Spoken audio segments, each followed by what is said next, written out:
Franklin, and also substitute House Bill 239 by Representative Hartman. We're going to take up House Bill 3 first. We have Representative Bobby Franklin. Yes, come on up. Why don't you come on up? Why don't you come up, Bill?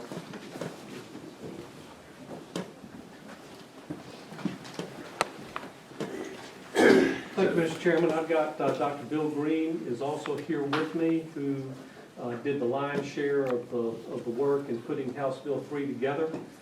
And as we get started, I want to remind us of something we did on our very first day in office, back on that nice snowy and icy day in January, when we took our oath of office to uphold the United States Constitution.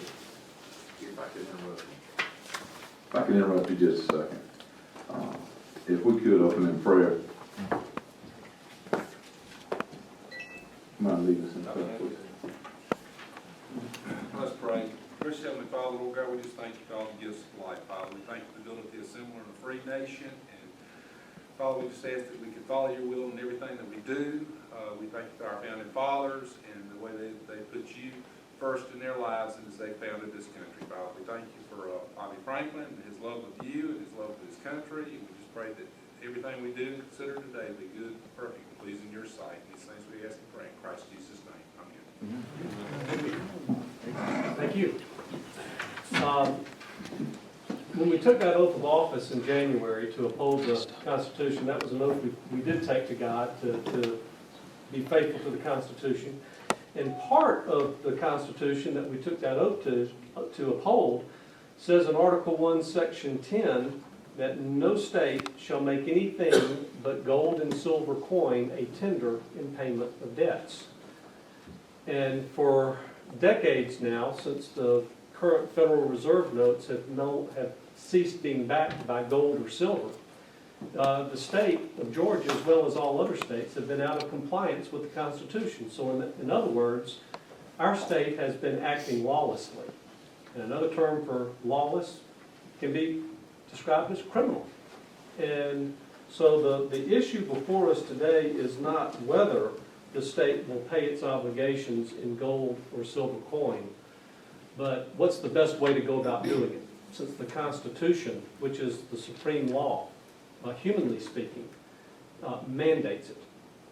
So what we have here before us in House Bill 3 recognizes the fact that the state of Georgia must use nothing but gold and silver coin. And it then puts in place a mechanism for doing so, where we would recognize U.S. minted American Eagle gold coins, American Eagle silver coins, as well as the pre-1965 silver coins as well. And have the state chartered financial institutions, as well as those financial institutions that are that serve as depositories of state funds, that they would then be required to offer their customers accounts in addition to the current Federal Reserve accounts that they have now. That would also be they would be providing accounts for their customers in gold ounces, silver ounces, and the pre-65s, so that there'd be ease of those transactions to and from the state. And if Dr. Greene could fill in and maybe get into a little bit more detail. I'd be happy to. Good morning. I'm Dr. Bill Greene. I did co-author HB3 with Representative Franklin, Constitutional Tender Act. I've given each of you a short document that's been placed before you that lists a few of the major points of why we need to see this bill passed, why we need to see this bill passed quickly. I also gave you a couple of other printouts, one from Fox News and another from the Implodometer blog that I'll discuss. But before getting into those points, I wanted you to, if you could keep in mind this very important point. As Representative Franklin said, that the real debate is not whether we should pass this bill. Instead, it is what form should the bill that we pass be in. Because make no mistake, something like this must pass for both constitutional and economic reasons, as I will very quickly discuss now. So I wanted to put before you what are the most frequently asked questions and statements regarding this bill that need answers. Well, first of all, it's always, why do we need this bill? And it's for two big reasons. First, since at least 1971, Georgia has been in violation of Article 1, Section 10 of the U.S. Constitution.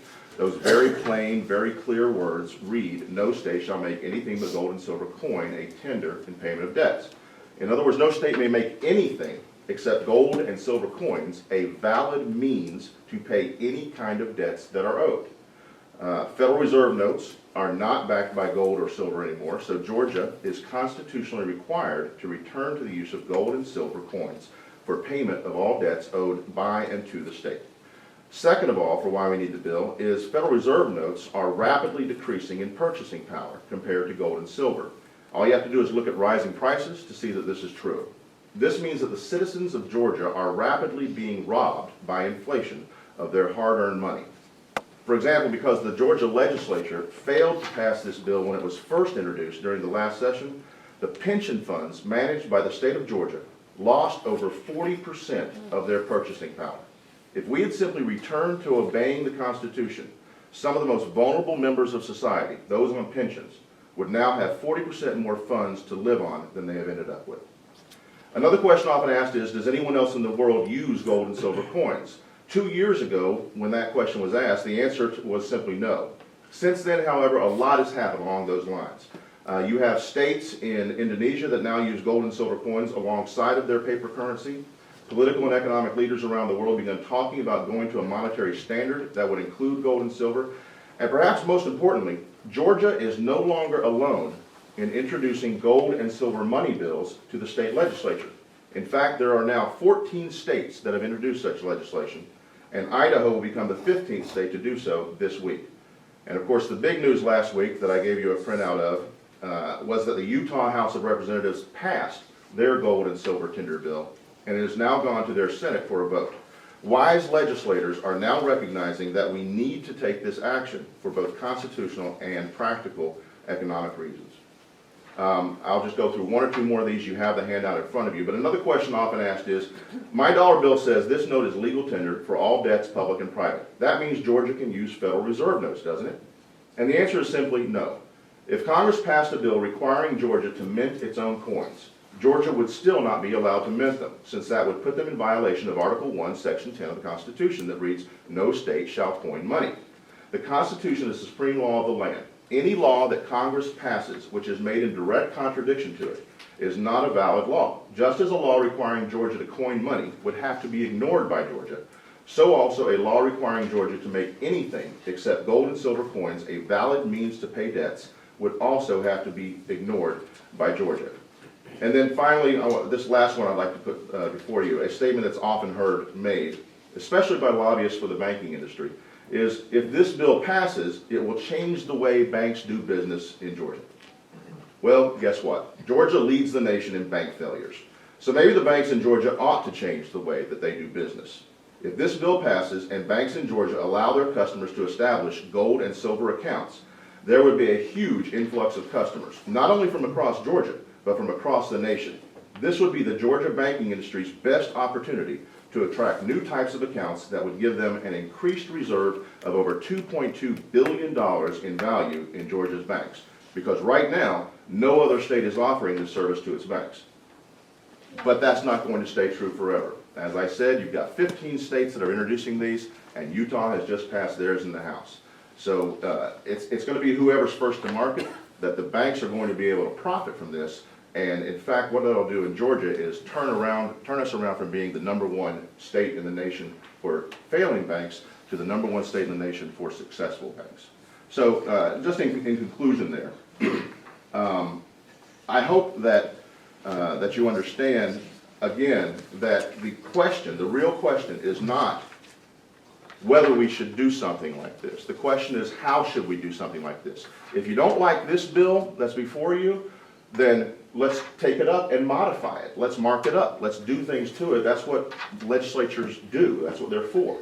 But this is a foundation that we can start with If you kill this bill, then we'll have no foundation at all, unless you're going to be introducing another one to take its place. Otherwise, we stay out of compliance with the U.S. Constitution, and the citizens of Georgia continue to lose the value of their money year after year, especially the most vulnerable members of society. Thank you. And if there's any questions, we'll be glad to answer. I have a question. Now, what you're saying is if we require banks to maintain gold and silver coin accounts, that there'll be a huge influx of gold and silver into the state of Georgia, into these banks. But tell me, I guess there's some pent-up demand for those accounts throughout the country, or the world for that matter. Are there any other banks in the world that provide gold and silver accounts? Yes, there are. They've started doing it, especially in Hong Kong. Hong Kong, of course, has a big banking industry. And they have started offering these accounts now that people can simply deposit their gold and silver coins into, and they can use that, just like this bill talks about, where nothing really changes in terms of you're writing checks, you're using debit cards, you're using check cards, nothing really changes, except that what you're writing it off of is gold and silver that's in your account. What that means is that the money that's in your account is not continuing to lose its value week after week. And so that's why people are flocking to Hong Kong now. They've got a booming business now in banking in this particular area.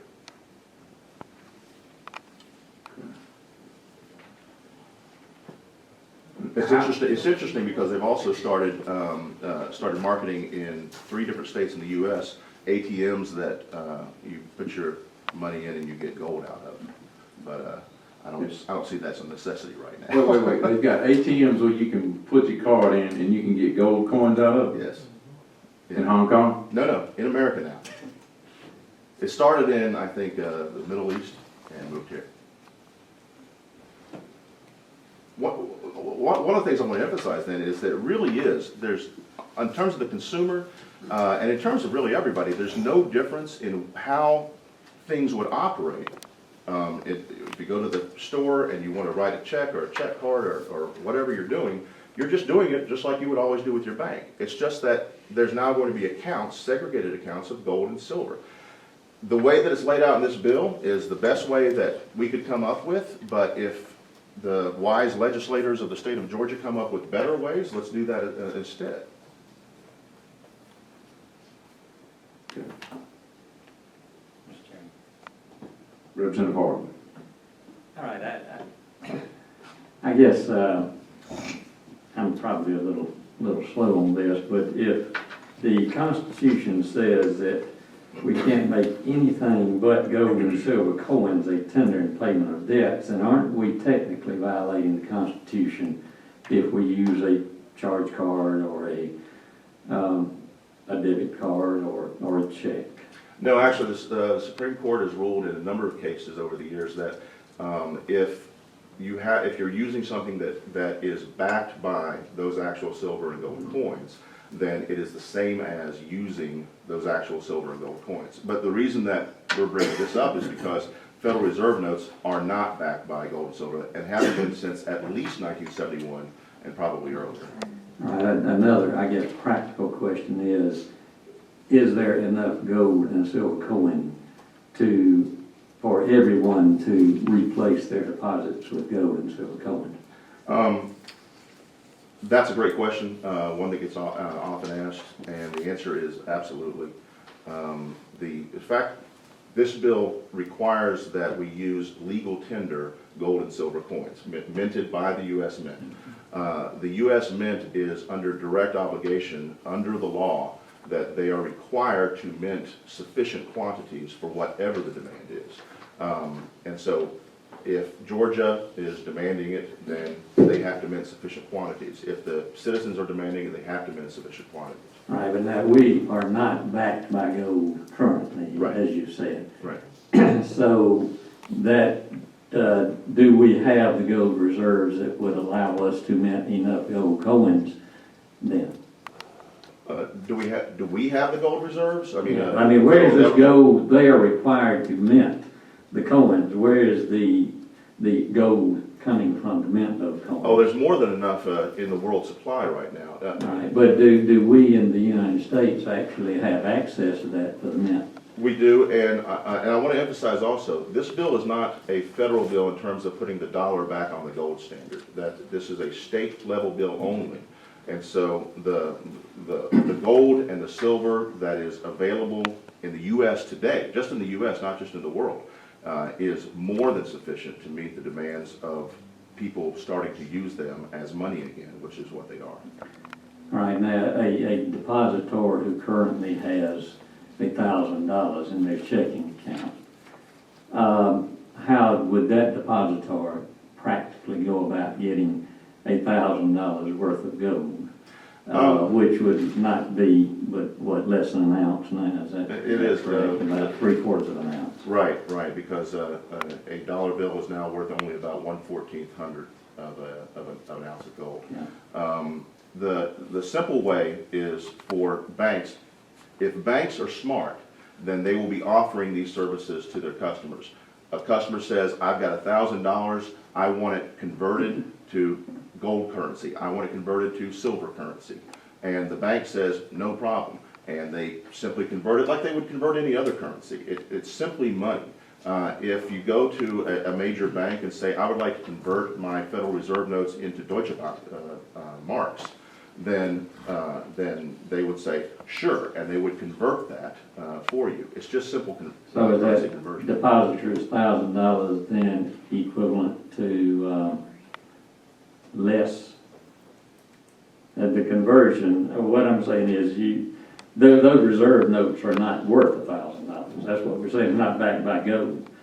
Right. So what does that depositor's actual money become in terms of what the bank has on deposit? Well, let's say they say, I've got, well, to make it simple, I've got $1,400 here and I'd like you to convert that to a 1 ounce gold coin. The bank says, sure. They take those funds from that checking account and they instead put a gold American Eagle into that checking or savings account. At that point, that person has gold or silver in their account. Does it have to be in that particular bank? Well, no, of course not. It can be in any of their branches. Again, it's ledger things that you're doing. It's just accounting. But the point is that now that's what they have in their account. And if they ever want to spend that, if I have a gold, or let's say I have a silver American Eagle in my account right now, if I go down to Walmart and this week there's a nice toaster there that I think, oh, that's really nice, and it's about $35, Federal Reserve notes. Maybe I'll come back in a couple weeks and get that. And I come back and now that toaster is $40 in Federal Reserve notes. But if I had a silver coin in my account instead of Federal Reserve notes, I could still get it. I got that coin for $35, Federal Reserve notes. Now I can use that coin to buy that same toaster and have saved my money from depreciating in the meantime. Is there also not the gold coins, are they not valued higher than gold itself? Oh yes, absolutely. So to buy a $1,400 gold coin would cost more than $1,400. Is that? So it would go at market value. One of the things we have in the bill itself that you'll note is that Georgia would be, if we're talking about Georgia using the money. Yeah, I'm talking about Georgia because I know that the value of gold coinage above the value of gold is not going to decrease simply because Georgia goes to this bill. So I'm trying to determine how we're going to get a depositor the $1,400 value in gold coins equivalent to the $1,400 he has in legal tender this time. Well, in the same way that you would do it if you go to a coin store or if you were to get it as bullion directly from the mint. That's the value of the metal that's inside of the coin plus whatever the markup is, because there's no, unless you're going to be talking about actual silver bars or gold bars, then there's always going to be markup. But the value still stays the same. If they get a 1 ounce gold coin, the purchasing power of that gold coin does not decrease. In fact, it usually increases in purchasing power, but it stays relatively the same. So if it's $1,400 today, Well, if the value, if there's nothing taken away from that coin, it's gonna be worth that $1,400 in 2 weeks or a month or whatever. So you're not losing any value by conversion, just like you wouldn't lose value by converting your marks. A gold coin, for $1,400, and the price of that coin is $2,000. Then I can not buy that denomination coin. Oh, well, Do you see the where I'm coins, coming from? I understand what you're asking, Yeah. yes. Those coins are not denominated in $1,400 increments to begin with. Understood. Congress but- has, in fact, but the- they've got The $50 basis as is they the want. same. If it's a, when I say $1,400, I'm talking about if you can buy a coin for $1,400, you will still have $1,400 worth of value. If you buy that coin for $2,000, you will still have $2,000 worth of value. It doesn't lose value because we're not talking about numismatic value coins. We're talking about bullion coins, just to be using as. Understand, but those bullion coins still have a value above what the bullion content is. And that's what I'm sure. trying to reconcile here is who takes the loss in that value? Nobody takes a loss. I guess I'm not Well, understanding what maybe you're saying. I need to do a little further study, but I don't understand how I can buy a gold coin, Mhm. say the face value of which is $500, and it costs $600. And that, so the legal tender that the bank used to buy my $500 gold coin, they paid $600 out of my account. Mhm. All right, then but that gold coin is there. Basically, it's worth $500 unless I take it out and No, it's still worth try to $600. spend it rather than using a credit card. No, it's still worth $600. It's worth the amount of gold coin that you have put in there. If it cost you $600. But not the amount of gold that I.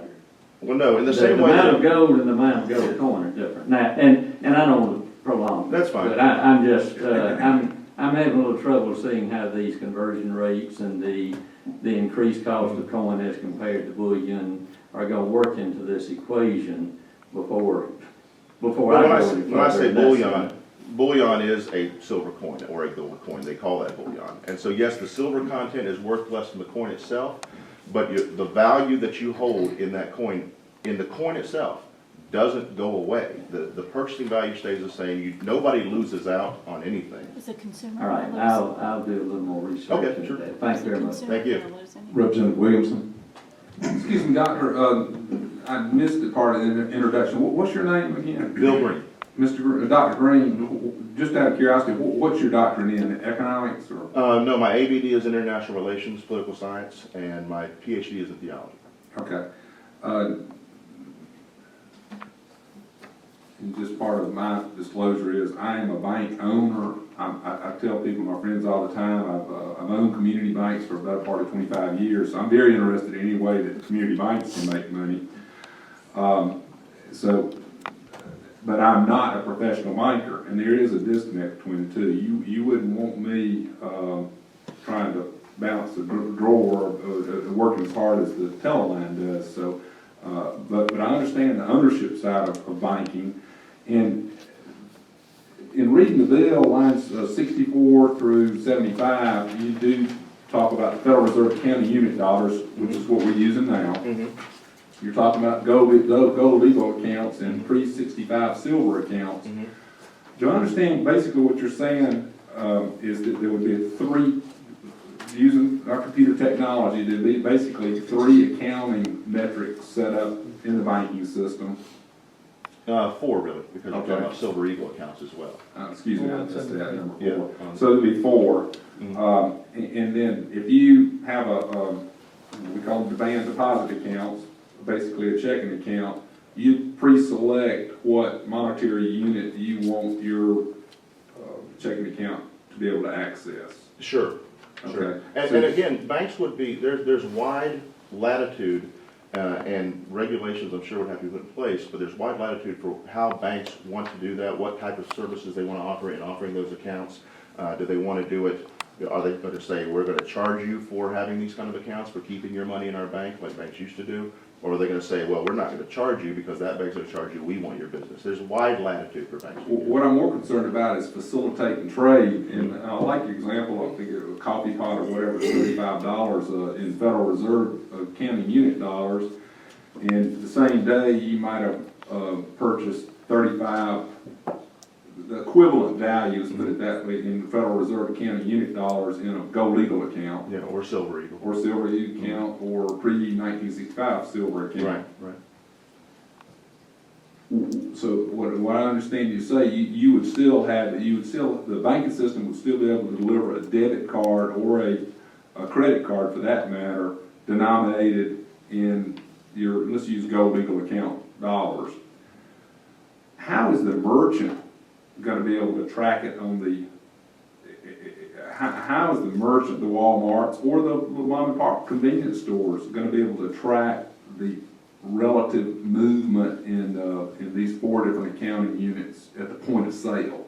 When they're trying to, a customer walks in and you say, well, frankly, I've got 4 mediums of exchange here, I've got these, and with blah, blah, blah. And I would like to use my Go Legal account. How's the merchant gonna be able to immediately price how much their coffee pot or their bag of potato chips, for that matter, are gonna be worth at that moment in time in the Go Legal account units? The assumption is that computer technology will be able to handle that very easily, just as it does now. If you go to the border with Mexico and go to mom and pop stores down there, they will price things that are on the shelf in dollars and in pesos, and they'll take either one of those. And so if I've got a bunch of pesos that I bought with dollars, and those pesos have gone, and those dollars have gone down value, but the pesos have gone up, well, gosh, I can use my pesos, and I'm getting more for my money. In the same way, the consumer will be able to do that. Those mom and pops are very easily able to convert. Those guys don't even use computers. Walmarts have computer technology. The banks have computer technology. It should be a very relatively simple matter for conversion to take place, no matter what the medium of exchange is that's being used. It's all legal tender, and so, the Congress has declared it, so it's just a matter of, well, what's the conversion rate that we want to use on this? What's the conversion rate for this to this right now? Well, I just got a couple more quick questions, because you're asking us to get our minds around a relatively complex situation, but I do have to drop down on your second paragraph where you say, because nobody argues that inflation is here. It's kind of hard to get our arms around exactly what inflation is when the consumer price index doesn't factor in food or the price of petrol. It's just astounding to me, but all of us know that things are going to cost more next year than they do this year. Although we have had a bout of deflation, obviously, in real estate and other areas, which kind of leads me into your conclusion that 40% of the net asset value, and I haven't vetted these facts, but I'm taking it at face value, of the pension funds managed by the state of Georgia went down 40%. I don't see how this whole banking crisis had anything to do with inflation. I think there's a little bit of a disconnect there when you say that the state of Georgia lost over 40% of the purchasing power. That wasn't due to inflation.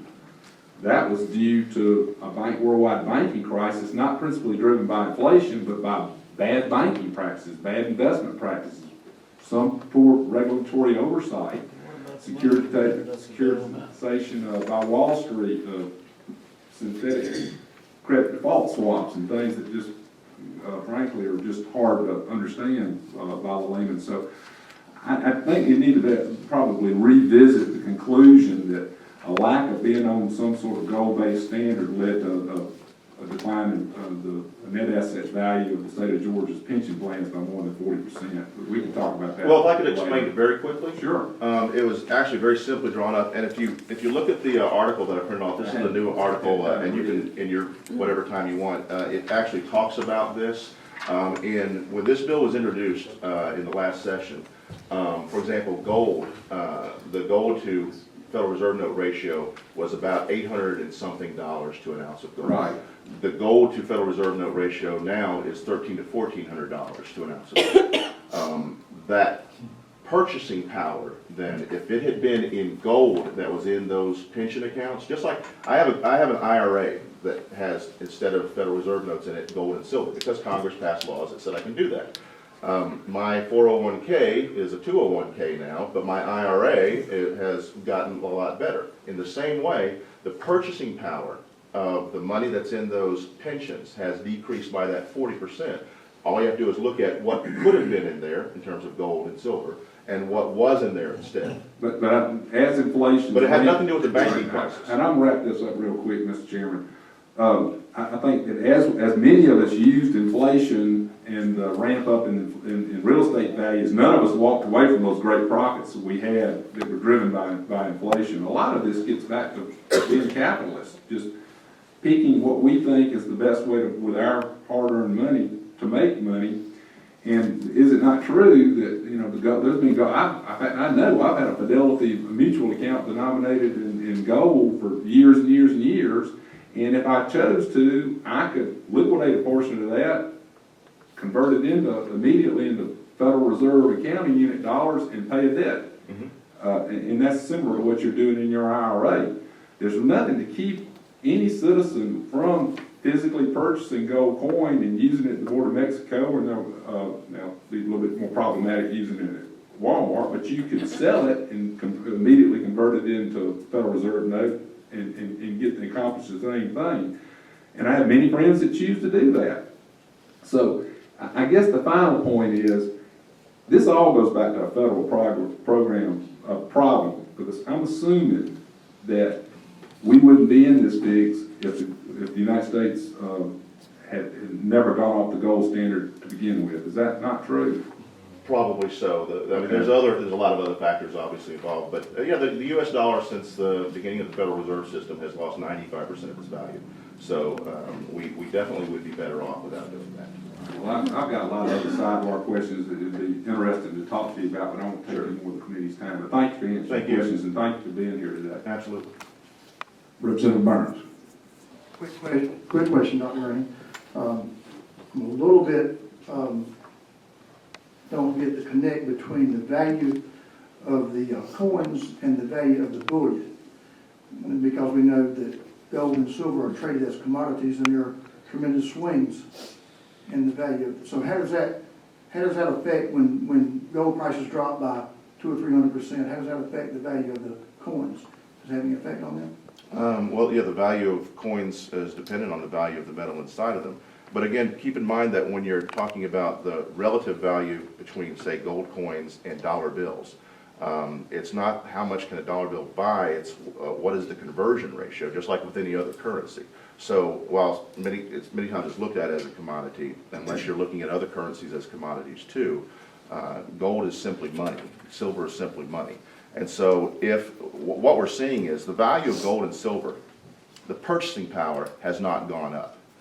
The relative value in terms of compared to Federal Reserve notes has gone up because Federal Reserve notes value keeps dropping.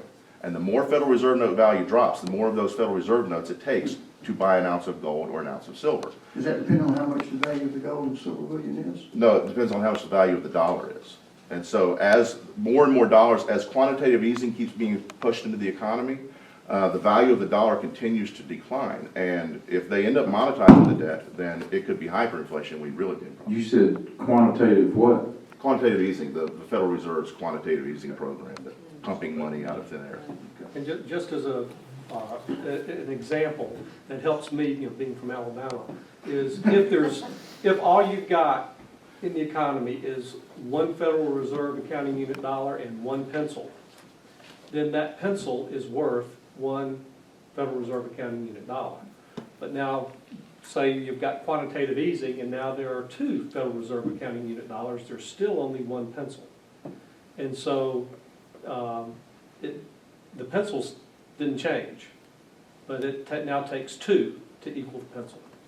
Is that? Yeah, the more Federal Reserve notes that are put into, just like it's any supply and demand in basic economics, the more of a product there is, like dollars, the less that the price is going to be, the value of that is going to be, because there's a lot more than put into the economy. That's why the value of the dollar has dropped by 95% in 100 years, because there has been that slow inflation that has taken place, because they keep printing more and more money, and now they're really printing it.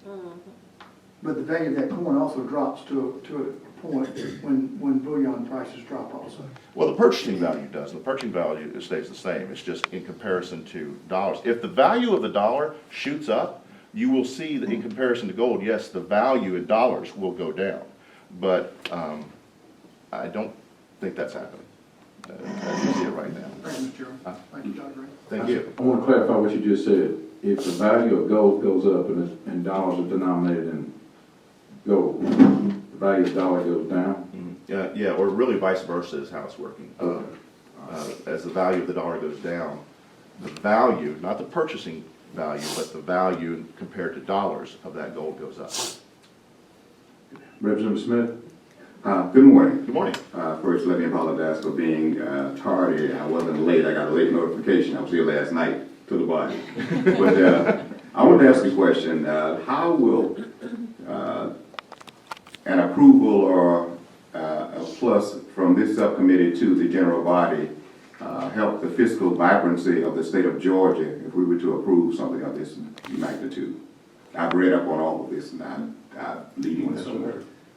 Sure, it's, well, in addition to the advantage that the money that the state would have would no longer be losing value with the Federal Reserve's quantitative easing as it continues to create more money out of nothing. Its purchasing power would not decline. And it would be drawing more money from out of state if we pass this soon, before other states do. People from other states will be opening up accounts with our own financial institutions. And so that's money coming into the state that then the banks have that helps our banking system. I was wondering, because I'm proud military and I spent a number of years in Europe and purchasing the commodity of gold. Once you get to know many of the salesmen, they will tell you, no, don't purchase now, wait. Come in the morning, they said, no, come back in the evening, and the price would have fluctuated. So that's the concern, will there be priviness to some, but not to all with respect to this process? Right, but one thing to take into account, the bill does not mandate the private sector transact in gold or silver coin, just public, because the U.S. Constitution mandates that the state use no thing but gold or silver coin.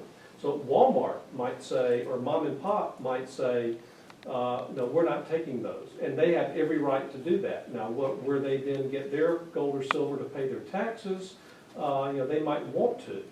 But this does not place any mandate on any merchants as far as their commercial activity. And if I could, in fact, it would give the consumer better options in what they're doing, because my wife doesn't like it, but I'm a Walmart guy. And so I go into Walmart, I see that toaster or that coffee pot or whatever. If Walmart's going to need gold and silver coins to pay their taxes and their fees to the state of Georgia. They don't want to have to go out and accumulate those somewhere. If they can get it from their consumers, they're going to do that. Well, consumers are going to come in, see that this week that says, you can buy this with $35 Federal Reserve notes or 1 ounce Silver Eagle. And you come back next week and 2 weeks later it says it's now $40 Federal Reserve notes or 1 Silver Eagle. Well, the consumer says, gosh, obviously this Silver Eagle is maintaining its value. I mean, it's just a simple economic thing. So if they have that in their account already, if they're already starting to use gold and silver, then they're going to say, that's what I'm going to use to buy this coffee pot, because I can get that now for the same thing that I would have gotten it 2 weeks ago, where now it's going to take more of my Federal Reserve notes to get that today than it would have 2 weeks ago. So it benefits the consumer, it benefits the business, because then they're giving their customers more choices, and the businesses that don't give more choices are going to lose customers. And it benefits the state, it benefits the pensioners by their value of their pensions not decreasing in terms of their purchasing power. So it's a win-win situation all the way around. especially when it boils back down to the Constitution says that the state has to do this. We just feel that this is the best way that we've come up with anyway to do that, to comply. And then the state and the consumers, the citizens of Georgia would benefit from that as well. I hope that answered your question, I'm not sure. You did, yes. Thank you for asking. Representative Williamson. Just a quick question, Dr. Greene, because it does beg the question, the customers, and I agree with that, shouldn't be mandated to accept any form of currency, but what kind of regulations are you proposing to put on the banks? For example, would we be mandated to lend money to customers in all four of these categories? Oh, no, absolutely not. Okay. If the customer and the bank want to do that, then they're free to do that. But the bank's not required. I couldn't imagine making a long-term loan in gold. Well, I could go through numerous Sure. scenarios. Yeah, there's no Probably mandate. might be economically disadvantageous to the lender. Right. For certain situations. Sure. So, and again, I'm going to come back. There's really nothing I've heard today that would preclude any of us from opening a mutual fund account in the numerous institutions. Have your Federal Reserve notes immediately, your paycheck electronically transferred to a mutual fund, buy your hard denominated, buy your gold-backed assets there, it's gonna perfectly track gold, Sure. and then immediately convert. In fact, some of the accounts, I'm pretty sure, would allow you to get a checking account and a credit card, and they'll just immediately sell enough shares of your mutual fund to be able to do that. So are we addressing a problem? Now, I'm not getting into I'm going back to the pragmatic part. Right. Protecting your purchasing power. Right. Don't consumers in the state of Georgia already have a pretty efficient means for addressing They that problem? can, I'm not talking about the Constitution. the way that you described it, they can do that sort of thing. But you really can't divorce this from the state's requirement that they have to use it. Now, that's a separate issue. And so all I'm saying is, what that is coming out of this bill is, since the state's required to do this, how can it be done so that the consumers will benefit the most? And in setting up banks that have to have these, if they're state charter banks or if they're doing business with the state has to use gold and silver coins, so they're going to use that in those banks. If those banks are using those accounts already because they have to with the state, then the option could be there for consumers. It doesn't say that has to be there for consumers to do it. It just says that they can be there. If consumers don't want to use banks for that, then they can do it the way you said or continue using Federal Reserve notes. No mandate on that at all. It's simply, what does the Constitution require for the state to do, and then dealing with that as we go out from there. Thank you. Representative Harden. Thank you, Mr. Chairman, and I'm just going to ask a couple of questions. I may try to get with you later. At the same time, I'm having a little problem with some of this conversion. I'm remembering back in line with what Representative Smith asked back in the 1980s, when gold was, as it is doing now, accelerating at such a rapid rate in cost. And I remember the people who began buying gold of rings, etc., melting them down for the gold content. Then I remember the price took a tremendous downturn. And I'm going to have a little trouble figuring out how that factors into this right here. Because then your gold coins basically would not be worth what they were when you bought them at that inflated rate. So Just like your Federal Reserve accounting unit dollars now. Right, because they've gone down in value. Yeah, exactly. Right. Yeah, I understand that, but that's just, I wanted to throw that out there, because gold can fluctuate dramatically, as I said. Yeah. I don't know. Any currency can, that's right. And of course, inflation causes the currency too. The other quick question that I would just put out there, and I'm going to have to study some of this myself. Suppose we issued $600 million worth of state bonds to be sold on the open market. Then those would have to be purchased with gold. Is that correct? Because we can only do business as a state in gold or legal tender. Correct. Now, would we be required then to go back, and I don't know what our total indebtedness is, bonded indebtedness is now, but would we then be required to go back and convert all of that to gold or demand payment in gold? What's Yeah, in the bill itself, there is what we call a conversion day, which is, in the bill, is a year from passage and signing by the governor, or however other means it becomes law, giving us a whole year to gear up for that conversion day. But when the state does that, it will then have to convert things that are denominated in Federal Reserve notes to denomination in gold and silver. At that point then, when you're selling bonds, getting money from people that way, the bonds will not be denominated in Federal Reserve notes. They'll be denominated in so much gold or so much silver or whatever combination thereof. If people buy those bonds, if they go to whatever bank the state is using for these sort of things, the bank, it would have to be giving gold and silver to the state. If people want to buy it with gold and silver, they can. If they want to buy it with Federal Reserve notes, they now can. that conversion date, we would hope that the price of gold is very low, is that right? Well, So you we can would also, get more maybe you can gold make a for secret our. conversion date and we spring it on everybody. All right. Thank you very much. Absolutely. Thank you, Representative Harden. Anything else from you, Mr. Greene? No, just, again, the issues of consumers and how they would deal with things, businesses, how they would deal with things, there's a lot of options available. The one thing that we don't have an option on is for the state to be in compliance with the Constitution. And so, again, I would just say, if not this bill, some bill. And again, where we were ahead of the curve 2 years ago when this was first introduced, we are now going to start getting behind the curve as states are beginning to pass their own versions of this. And my hope is that Georgia will be the state that actually leads the way and profits from it the most, I think, inevitably, for the citizens of the state of Georgia. Thanks, sir. Now, are you a resident of the state of Georgia? Me? Yes, absolutely. I live up in Brazelton. Good Yeah. deal. Great place to be mining gold out here. We're near Dahlonega, so maybe that'll help us.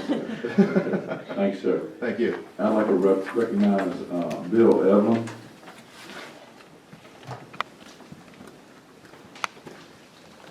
Do I stand up here, gentlemen? This is my first time. If you would have a seat right here. Can I pass this out?